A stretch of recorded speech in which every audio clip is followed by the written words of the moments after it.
जब आप घर से बाहर निकलेंगे तो माल की कीमत पता चलेगी, और जब आप कमाने लगेंगे तो बाप की मेहनत पता लगेगी। तो जो आपके माता पिता आपके लिए कर रहे हैं, जितना वो सेक्रीफाइस कर रहे हैं, let them proud on you by getting a good marks in your board exam. और ये बोर्ड एग्जाम में नंबर पाना, वो भी क्लास 10th में, बहुत बड़ी चीज नहीं होती। बट आपका क्या चाहिए? बस बस बस आपका क्या चाहिए? तो डेडिकेशन। और क्या चाहिए? आपका कॉन्फिडेंस। और क्या चाहिए? आपका सिंसियरिटी टुवर्ड्स योर स्टडी। और पेरेंट्स क्या चाहते हैं भाई? अच्छा, जरूरी नहीं है कि आप सिर्फ पढ़ाई में ही अच्छा करें। आप जिस भी फील्ड में अच्छा करना चाहते हैं, उस फील्ड में अच्छा करने की कोशिश कीजिए। ये जो नया साल है, उस नए साल में आप प्लेस कीजिए कि अपने घर वाले को एक ना एक अच्छी खबर देंगे। वो अपनी अच्छे मार्क्स से, अपने अच्छे काम से, या कहीं अच्छे जगह पे सेलेक्ट होके। अगर ये आपने उम्मीद कर लिया, देखिए, दुनिया को खुश कोई नहीं कर सकता, सबको खुश कोई नहीं कर सकता, बट माँ बाप को तो खुश करना पड़ेगा ना भैया। और माँ बाप अगर दुखी हैं आपसे, तो दुनिया को आप खुश कर लीजिए, उनको भी खुश कर लीजिए, लेकिन आपको खुशी नहीं मिल सकती, क्योंकि वही दो आदमी हैं जो आपकी भलाई सोचते हैं। वो जो आपके साथ आज है, वो इसलिए है क्योंकि उसको लगता है कि आपके पास पैसा है, आप उस पर खर्चा कर रहे हैं, आप बेवकूफ हैं। जब तक आप बेवकूफ बनेंगे तब तक दुनिया बेवकूफ बनाएंगे, और जिस दिन आप समझदार हो गए, लोग आपसे दूर हट जाएंगे, कहेंगे अरे नहीं नहीं, बेकार आदमी। और जिस दिन आपको बेकार कहना शुरू कर दे, मान लीजिए कि आप अच्छे सही राह पे चलना शुरू कर दिए, और जब तक लोग आपकी तारीफ कर रहे हैं, मान लीजिए कि आप एकदम गलत बात पे हैं। तो कुछ मोटिवेशन अगर आपके दिमाग में गया होगा, तो आपको बता दिया जाए कि नए साल के शुरुआत में अब हमारे पास सिर्फ 1 महीना का टाइम फ्रेम बचा है हमारे बोर्ड के एग्जाम को स्टार्ट होने, और सबसे पहला पेपर ही हमारा मैथ्स का है।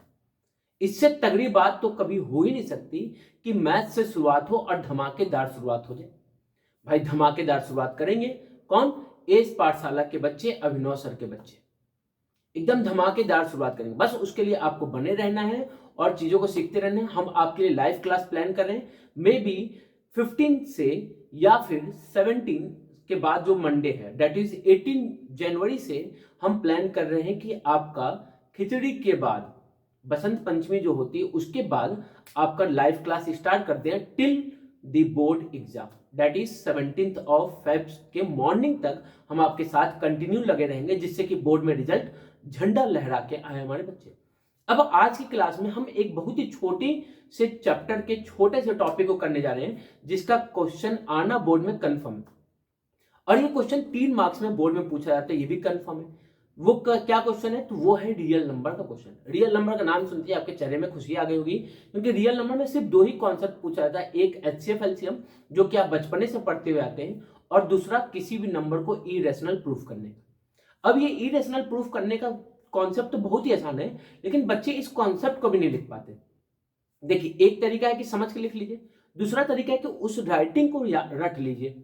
अब जैसे √3, √5, √7, √11, √19 कुछ भी आए, तो बस उस 3, 5, 7 की जगह एक नंबर चेंज करना है।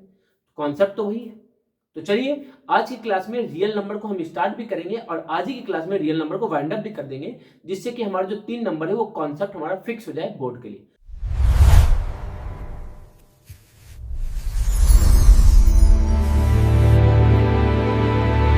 चलिए, तो एकदम सिंपल सा क्वेश्चन है। क्वेश्चन सबसे पहले आपसे क्या पूछा जाएगा, तो याद रखिएगा ये क्वेश्चन 3 मार्क्स में आता है। कितने मार्क्स में आएगा? 3 मार्क्स में। कि prove that √5 is an irrational number. Chapter का नाम क्या है? तो चैप्टर का नाम है हमारा रियल नंबर। चैप्टर का नाम क्या है? तो रियल नंबर।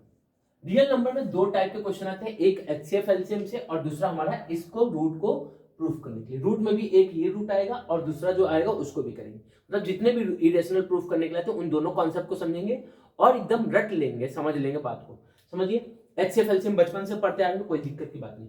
अब यहाँ पे प्रूफ करने के लिए हम यूज करते हैं मेथड ऑफ कंट्राडिक्शन। किसका यूज करते हैं? तो मेथड ऑफ कंट्राडिक्शन। अब मेथड ऑफ कंट्राडिक्शन क्या है उसको थोड़ा सा समझिए। मेथड ऑफ कंट्राडिक्शन कहाँ पे यूज होगा ये भी समझिएगा। बच्चा लोग कहते हैं भैया मेथड ऑफ कंट्राडिक्शन ठीक है, समझ में आ गया, रख लिया। भैया यूज कहाँ करते हैं वहां पे समझिए। मेथड ऑफ कंट्राडिक्शन का यूज सिर्फ और सिर्फ उसी जगह पे कर सकते हैं जहां पे सिर्फ और सिर्फ दो पॉसिबिलिटीज हो।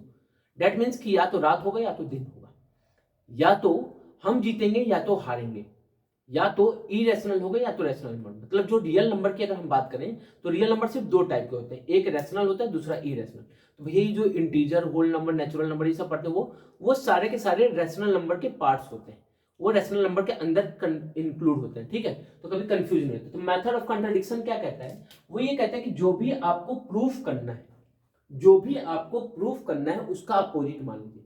दैट मीन्स कि अगर आपको इरेशनल प्रूफ करना है तो उल्टा मान लीजिए। दैट मीन्स कि रैशनल नंबर मान लीजिए, मीन्स कि आप रॉन्ग मान लीजिए, रॉन्ग एजम्पशन कर लीजिए, रॉन्ग एजम्पशन कर लीजिए, और बाद में दिखा दीजिए कि हमने जो माना था वो गलत है।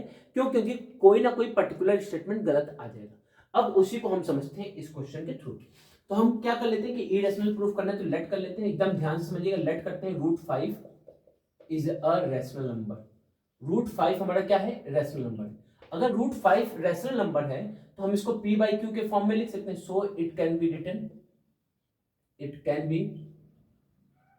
Written in the form of p by q। p by q तक तो सब अच्छा लिखते हैं, उसके बाद लिख देंगे q is not equal to 0 and p q are integer. भैया देखिए p q इंटीजर्स होते हैं वो क्लास 8 9 तक की बात करते हैं, लेकिन क्लास 9 के बाद आप लोग सारे नंबर्स को पढ़ लिए होते हैं। तो p q इंटीजर्स नहीं कहते हैं, p q को को प्राइम कहते हैं, ठीक है। Form of p q where p and q are coprime numbers and q is not equal to 0। इसको लिखने की नीड होती नहीं है, को प्राइम नंबर आ गया दैट मीन्स की सेम बात है। तो जहां पे p और q क्या होते हैं? को प्राइम नंबर्स। तो कुछ बच्चे ऐसे होंगे कि भैया को प्राइम नंबर्स क्या होते हैं यही नहीं पता है। उन गधों के लिए देखिए कि p और q अगर को प्राइम नंबर है तो इनका सिर्फ और सिर्फ एक ही कॉमन फैक्टर होगा, only one common factor, only one common factor. और वो कॉमन फैक्टर क्या होगा? तो 1। जैसे कि 2 और 3, जैसे कि 3 और 5, जैसे कि 2 और 7, जैसे कि 4 और 7। इन सभी ये सारे पेयर्स कैसे हैं? तो ये सारे पेयर्स को हम कहते हैं को प्राइम। को मतलब सेम और प्राइम मतलब प्राइम नंबर। तो चलिए अब बात करते हैं आगे की। अब हम बात करते हैं आगे की। तो आपने कहा अगर इसको लिख सकते हैं तो √5 can be written as p by q। अब क्या कर देंगे? तो बोथ साइड स्क्वायरिंग कर दिया जाए, स्क्वायरिंग बोथ साइड। जैसा मैं लिख रहा हूं पेपर में वैसे ही करना है, स्क्वायरिंग बोथ साइड। तो 5 किसके इक्वल हो जाएगा? तो p² बाई q²। आपने कहा यहां से अगर q² की बात करें तो that will be equal to p² by 5। इसको इक्वेशन 5 मान लेते हैं। आपने कहा जो 5 है वो किसको डिवाइड करे? तो p² को डिवाइड करे। 5 किसको डिवाइड करे? p² को। तो 5 डिवाइड्स p²। तो अगर p² को डिवाइड करें तो this implies 5 also divides p। भैया अगर कोई नंबर किसी नंबर के स्क्वायर को डिवाइड करे, जैसे मैंने कहा 2 जो है वो 4 के स्क्वायर को डिवाइड करता है, तो 2 जो है 4 को भी डिवाइड करेगा। तो उसी तरीके से अगर 5 उसके स्क्वायर को डिवाइड करे तो 5 उस नंबर को भी डिवाइड करेगा। तो अगर कोई भी नंबर किसी नंबर से डिवाइड होता है दैट मीन्स ये जो नंबर होगा इसका क्या हो जाएगा? मल्टीपल। जैसे मैंने कहा कि 8 जो है वो 2 से डिविजिबल है, दैट मीन्स कि 8 2 का मल्टीपल होगा। दैट मीन्स कि 8 can be written in the form of 2। तो 2 का मतलब 2 into 4 के फॉर्म में लिख देंगे। तो आपने कहा p जो है क्या हो जाएगा? 5 का multiple. Therefore p is multiple of 5। p किसका मल्टीपल हो गया? 5 का। तो आपने कहा भैया this implies p can be written as 5n। जहां पे n हमारा क्या होगा? तो n हमारा कोई भी n हमारा क्या होगा? तो आपने कहा भैया n हमारा कोई भी नेचुरल नंबर होगा, एंड हमारा कोई भी क्या होगा? नेचुरल नंबर होगा। तो p को हमने 5n लिख दिया। तो हमने put this value in equation 1। इस वैल्यू को हमने किस में पुट कर दिया? तो इक्वेशन 1 में पुट कर दिया। तो जैसे ही इक्वेशन 1 में पुट करेंगे क्या होगा? तो हो जाएगा तहलका। तहलका क्या है? तो जो q² है that will be equal to p² की जगह पे 5n। तो 5n का होल स्क्वायर और 5 तो क्या हो जाएगा, तो Q square is equal to 25n² / 5। 5 से 5 कैंसिल, तो क्यू स्क्वायर किसके इक्वल हो जाएगा, 5n²। तो n स्क्वायर किसके इक्वल हो जाएगा, तो आपने कहा क्यू स्क्वायर बाई 5। तो क्यू स्क्वायर को भी कौन डिवाइड कर रहा है, 5। तो 5, दिस इंप्लाइज कि 5 divides Q square, therefore 5 also divides Q. अब आपने कभी 5 जो है वो p को भी डिवाइड कर रहा है और 5 q को भी डिवाइड कर रहा है, तो this implies q is also multiple of 5। और जैसे ही ये लाइन आपने लिखा कि q भी 5 का मल्टीपल हो गया, वैसे ही आपको ये लाइन याद आ जानी चाहिए कि भैया हमने तो इसको को प्राइम कहा था। दैट मीन्स कि क्या कर रहा है, कंट्राडिक्ट कर रहा है। Therefore this contradict our assumption. किस एजम्पशन को कंट्राडिक्ट करा उसको लिखेंगे, this contradict our assumption as P and Q are multiple, contradict our assumption P and Q are co-prime। किसको कंट्राडिक्ट करे ये लिखना होता है, ये नहीं कुछ बच्चे बस ये दिस कंट्राडिक्ट आवर assumption, कौन सा assumption भाई उसको मेंशन करेंगे ना, तो कौन सा assumption को कंट्राडिक्ट करे कि P and Q are co-prime, hence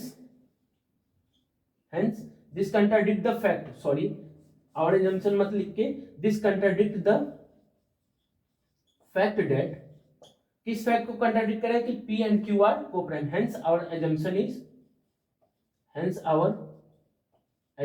is wrong। हमारा assumption क्या हो गया, रॉन्ग हो गया। तो अगर assumption रॉन्ग हो गया तो राइट क्या होगा, उसका अपोजिट। तो उसका अपोजिट क्या है, तो आपने कोई रैशनल का अपोजिट होगा irrational. Therefore √5 is an irrational number। Therefore √5 is an irrational number। hence simple सा कॉन्सेप्ट था, सिंपल सा लॉजिक था। अगर आपको ये बात समझ में आ गई तो चीजें हमारी हो गई।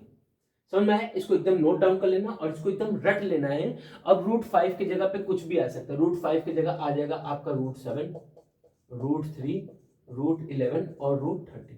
यही 5 जो है बोर्ड बार बार रिपीट करके पूछता है। इसके अलावा कुछ भी आ गया तो लिख देगा, कोई दिक्कत की बात नहीं। सेकेंड टाइप का क्वेश्चन कैसे बनेगा, तो सेकेंड टाइप बोलता है कि question prove that 3 + √5 is an irrational number।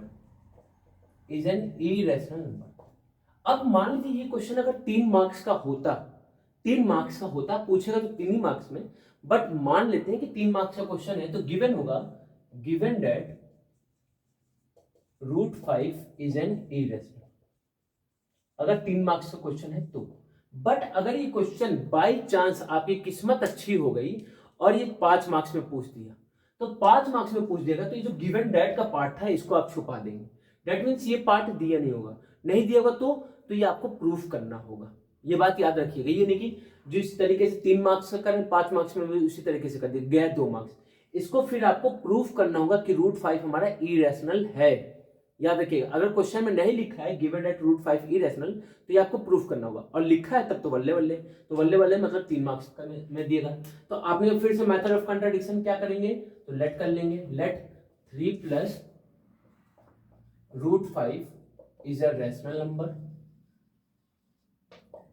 number, so it can be written in the form of P/Q, where P and Q are co-prime numbers and Q is not equal to 0। कोई दिक्कत, आपने कहा कोई दिक्कत की बात नहीं। अब क्या होगा, तो आपने कभी 3 + √5 जो है वो P/Q के इक्वल होगा। तो √5 किसके इक्वल हो जाएगा, तो आपने P/Q - 3। बस यही हमारा मेन स्टेप होता है और बात खत्म यही तक। मतलब बस यही एक स्टेप इसमें करना होता है, उसके बाद सारा कुछ आपको लिखना ही होता है। इसलिए 3 मार्क्स फ्री में देता है, उसको नहीं करना होता है। तो ठीक है, तो आपने कहा वी नो दैट, ठीक है, या टेकिंग RHS की अगर बात करें तो P/Q is a rational number। कहां से, तो आपने कोई कंसीडर किया है, यही तो हमने कंसीडर किया है कि भाई रैशनल नंबर तो पी बाई क्यू के फॉर्म में। 3 is a rational number, 3 is a rational number. ये कहां से, तो ये तो नोन है। ये क्या है, 3 बाई रैशनल नंबर, ये तो सभी को पता है, नोन है। तो आपने कभी वी नो डैट, जाने या ना जाने, जानते हो या ना जानते हो, लेकिन लिख देना वी नो डैट। वी मतलब हम मतलब वो टीचर भी जो आपका कॉपी चेक कर रहे हैं, बस काम खत्म। We know that difference of two rational number, दो रैशनल नंबर का सब्ट्रैक्शन हो रहा है। कभी कभी केस में प्लस होता है, तो डिफरेंस की जगह क्या लिख देंगे, सम लिख देंगे। याद रखिएगा, यहाँ पे अगर प्लस लग गया तो यहाँ पे सम लिख देंगे। तो difference of two rational number is also rational number. दो रैशनल नंबर को अगर आप डिफरेंस करते हैं तो रिजल्ट भी क्या आता है, रैशनल नंबर आता है। Therefore RHS is a rational. RHS क्या है, तो आपने को जो RHS है ये पूरा का पूरा क्या है, रैशनल हो गया। बट LHS जो है वो किसके इक्वल है, √5 के, और ये किसके इक्वल है, तो ये हमारा आपने को ये तो इरेशनल नंबर है। ये तो क्या है, इरेशनल नंबर। कहां से, तो आपने कि यही तो हमको गिवन है। गिवन क्या है कि √5 हमारा इरेशनल नंबर है, ये इरेशनल नंबर है। तो this contradict the fact that, किस फैक्ट को कंट्राडिक्ट करे उसको आपको लिखना होता है। याद रखिएगा बच्चे, ये फैक्ट नहीं लिखते, बस this contradict the fact hence our assumption is wrong.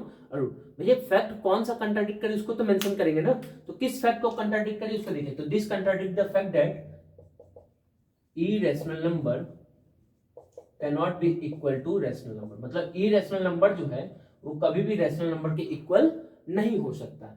Irrational number can not be equal to rational number. और किसको कंट्राडिक्ट करें, तो this contradict the fact that irrational number can not be equal to rational number, hence equation 1 will be wrong. Hence equation 1 will be wrong, hence our assumption is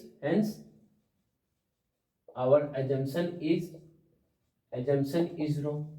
क्या हो गया, हमारा assumption गलत हो गया। अगर हमारा assumption गलत हो गया, therefore hence our assumption is wrong, therefore 3 plus √5 जो कि रैशनल हमने माना था, तो रैशनल का अपोजिट क्या होगा, इरेशनल। तो 3 plus √5 is an irrational number। 3 plus √5 क्या हो जाएगा, irrational number, hence proved हो गया। होप सो की बात आपको समझ में आई होगी। अब मान लीजिए इस प्लस की जगह माइनस होता तो यहाँ पे माइनस आता, इस माइनस की जगह पे क्या आता, प्लस आता, और जहां पे आपने डिफरेंस लिखा था इस डिफरेंस की जगह पे क्या आ जाता, सम आ जाता। तो sum of two rational number is also rational number, बस उसके बाद कुछ नहीं आता। और यहाँ पे जो प्लस था उसकी जगह फिर लास्ट में माइनस लिख दो, बाकी सेम का सेम कॉन्सेप्ट आता। आपने कहा ये तो 3 मार्क्स का था, मान लीजिए 5 मार्क्स में आता तो आपने 5 मार्क्स के लिए √5 को सबसे पहले इरेशनल प्रूफ करना था। ये सब पहले कुछ मत नहीं लिखते, पहले √5 को इरेशनल प्रूफ करते, उसके बाद फिर ये स्टेप लिखते, तब जाके आपको 5 मार्क्स मिलता है। इसी के साथ जो आपका ये चैप्टर है वो कंप्लीट हो गया। कुछ बच्चे रुके, कुछ चैप्टर एक टॉपिक और है, कुछ बच्चे इसमें कंफ्यूज होते हैं कि 1/√5 को इरेशनल प्रूफ करना है, इसको कैसे करें। अरे भैया 1/√5 को आपने p/q लिख लिया, भाई रैशनल नंबर मान के p/q लिख लिया, तो √5 किसकी इक्वल हो जाएगा, तो √5 हो जाएगा q/p के, बस हो गया, वही चेंज आ गया। तो p/q जैसे चल रहा था वैसे ये q/p चलेगा। तो रेसिप्रोकल में आएगा तो उसके लिए कंफ्यूजन नहीं होना, रेसिप्रोकल को फिर चेंज कर दीजिए तो वापस इधर चेंज हो जाएगा, बात सेम आ जाएगी। तो बिल्कुल भी डरना नहीं है। तो इसी के साथ जो हमारा चैप्टर था रियल नंबर, जो कि 4 मार्क्स आपके बोर्ड में आना कंफर्म है, वो हमने आज के क्लास में फिक्स कर लिया। अब इसी तरीके से जो पहले छोटे चैप्टर उनको कंप्लीट कर लेंगे, अब बाकी जो मेन चैप्टर उसको हमने कर ही रखा है। उसके बाद हम लोग स्टार्ट करेंगे लाइव क्लास, जहां पे जोरदार तरीके से बोर्ड की हम लोग तैयारी करेंगे। तो मिलते हैं नेक्स्ट क्लास में, तब तक के लिए जय हिंद जय भारत।